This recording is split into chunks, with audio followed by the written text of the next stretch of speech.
मुख्यमंत्री उमर अब्दुल्ला बधाई के पात्र हैं कि यूनियन टेरिटरी के मुख्यमंत्री होने के बावजूद वो टाइट रोप चलना जिसे कहते हैं, मुख्यमंत्री उमर अब्दुल्ला वही कर रहे हैं। यानी ना वो ज्यादा तेज दौड़ने की कोशिश कर रहे हैं और ना बिल्कुल स्लो चलने की कोशिश कर रहे हैं, बल्कि मध्यम रफ्तार के साथ उमर अब्दुल्ला आगे बढ़ रहे हैं। और अब ऐसा भी लग भी रहा है कि उनके और उपराज्यपाल मनोज सिन्हा के बीच में तालमेल भी बैठ गया है। एक लंबी सूची जम्मू कश्मीर एडमिनिस्ट्रेटिव सर्विस के ऑफिसरों की ट्रांसफर की उमर अब्दुल्ला की सरकार ने निकाली। उसके बाद आईएएस अफसरों की सूची उपराज्यपाल मनोज सिन्हा ने निकाली। कुछ एक अफसरों को जिम्मेदारी जो है वो मुख्यमंत्री उमर अब्दुल्ला ने दी और कुछ एक अफसरों को जिम्मेदारी जो है वो उपराज्यपाल मनोज सिन्हा ने दी।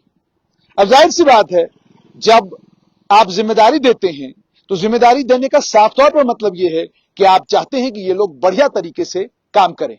यही काम उपराज्यपाल मनोज सिन्हा और यही काम मुख्यमंत्री उमर अब्दुल्ला कर रहे हैं।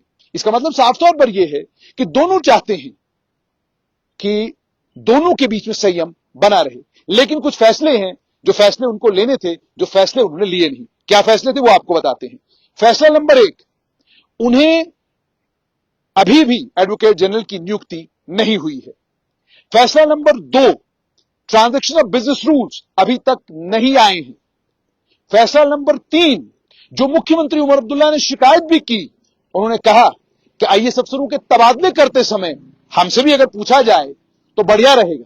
और इतना ही नहीं, बल्कि मुख्यमंत्री उमर अब्दुल्ला ने यह भी कहा कि मुझे काम जो करवाना है वो तो आईएएस बाबू ने करना है, तो अगर मेरा आईएएस बाबू के ऊपर कंट्रोल नहीं तो सरकार मैं कैसे चलाऊंगा।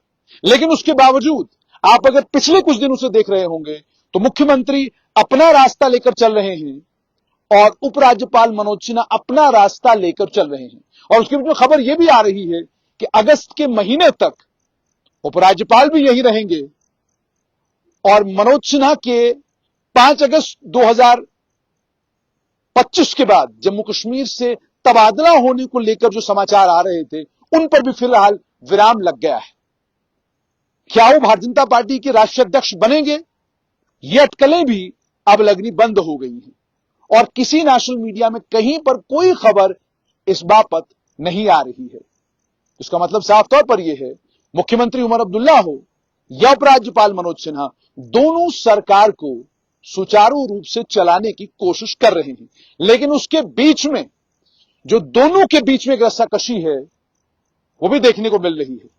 और वो रस्साकशी देखने को मिलती है जब आप उमर अब्दुल्ला को सार्वजनिक जगहों पर बात करते हुए देखते हैं या उपराज्यपाल मनोज सिन्हा को किसी वक्त मुख्यमंत्री उमर अब्दुल्ला को यह याद कराते हुए दिखते हैं कि यहां पर यह केंद्र शासित प्रदेश है और आपकी और मेरी ताकतें बटी हुई हैं।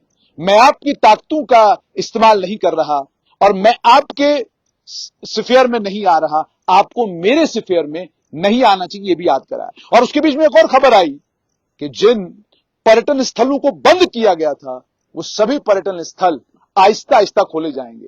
कुछ खोले गए हैं, बचे कुछ आने वाले दिनों में खोले जाएंगे।